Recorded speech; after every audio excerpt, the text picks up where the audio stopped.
In this video, you're going to see how to rig Power Prawns on Owner Twistlock hooks. So these Power Prawns are excellent baits. These shrimp, they're amazing lures. They can be rigged on many different things, and one custom rig that we did for Fishing the Shallows is excellent. The problem has just been with getting them. This stuff is hard to find.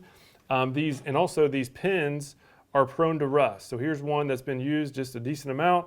It's already starting to form some rust, and so we're actively looking for a solution for that. And so given that they're really just hard to find now, I just wanted to show you how to rig Power Prawns on these Owner Twistlock hooks, which we have a ton of. And the best news is that it just requires a couple extra little steps, but once you get it, it actually holds on just as good, if not a little bit better. So I've been very happy with this. And so just to show you how it'll end, right? This is the final look. This is on the Power Prawn Junior. I'm going to show you the exact hook that is best for the Junior and the original. But here's how it eventually looks, right? This is nice and streamlined lure. It is going to be weedless. This hook point is just right on the top, and there's still enough gap in between the bottom and top for a very good hookup ratio. I've been very, very happy with how this is performed. So the trick, really, step one, is that for this lure to have the right action in the water, we have to actually cut off these two top little things. What those are for is really to slow down the descent. That's okay with this type of rig because the weight is so far up forward. But when we go back to a twist lock, the weight is a little bit further back. And so we want to make sure that we cut off these top two things, because if you don't, what's going to happen is underwater it's just going to kind of flip up, and it just doesn't look nearly as natural as it does when it shoots a little bit straighter out. So the good news though is that it's just super simple, right? Take any scissors. I use these braid cutting. This basically cuts everything. So these are the Salt Strong scissors. If you don't yet have these, highly recommend giving them a shot. They're probably the most affordable on the market, and these things are super tough, and you can even use it to do these split rings. So it basically is a one-stop shop for everything you need rigging. So to do so, we want to go right and just cut them down as low as we can. We don't want to cut the eyes, obviously. So just kind of cut a slit in there, pull it off. Same thing on the other side. Cut a slit, pull it off. That one shot off. It doesn't have to be perfect, right? Just try to get them as symmetrical as you can. And then what you want to do is first, given how strong this material is you need to do a pilot hole, similar to rigging a Z-Man on these Owner Twistlock hooks. So go in right at the top. Got to make sure we're right in the center, and just go down maybe a half inch to an inch.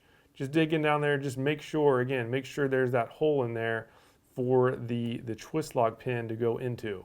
And so now we have the hole. Now we get the twist lock. We just kind of poke around until we've got to make sure that we find ourselves in that hole. And the reason why is that when you go in there, it doesn't pop all the way out, right? If we go on, I'm going to go outside of it, it's going to pop all the way back out, right? So when I let go, it goes all the way out. And then when I get back in that hole, it stops. Even if I lessen the pressure, it stops at the lowest coil. And so at this point, we know that we're in the right spot.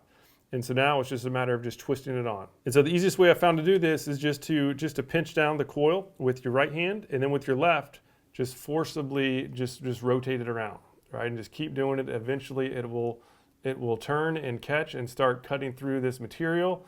And again, the good news, once you do this thing stays on for an extremely long time. I have not had any issues of it pulling out, whereas I have had issues with those little pins pulling out. All right, so now we got to that point. That certainly works. That's far enough. This, again, I could put a lot of pressure and this thing is not coming out. That is good to go.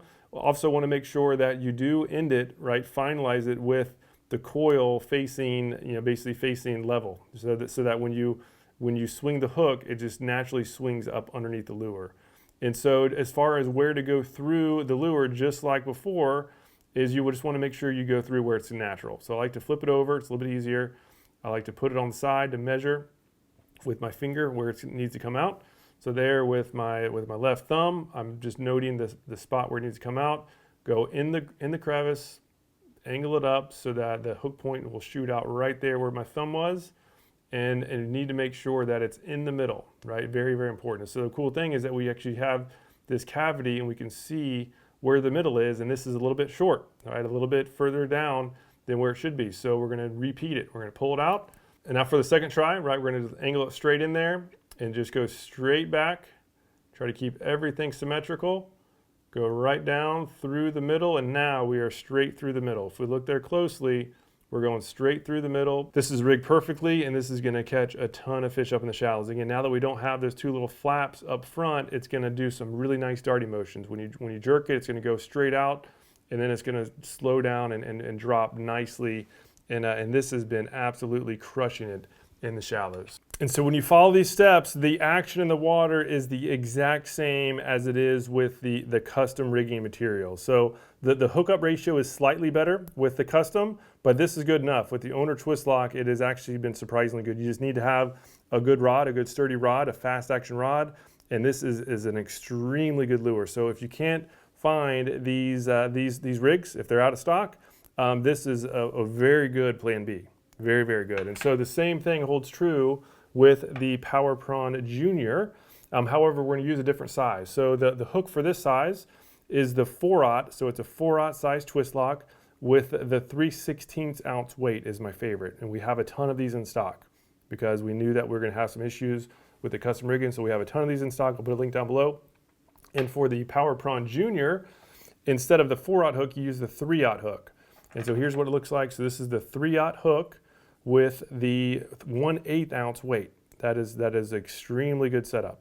It fits it perfectly. And the hookup ratio of this is actually extremely good. There's no difference at all compared to the custom rigging. So how to do it? Again, same exact thing. We get our scissors, we get our lure, and we're just gonna slice off the front one, slice off the second one. Well, I don't know what these are called, but these little antenna, I guess would be the term for it. And so now that we have it, again, as close to symmetrical as we can. All right, so next step is to get the hook, and we got to do the pin. So the centering pin, the pilot hole for the centering pin, is we're going to go down there and just, again, make sure we have a nice little cavity for that centering pin. It needs to be able to go all the way through without getting held up. So we've got that.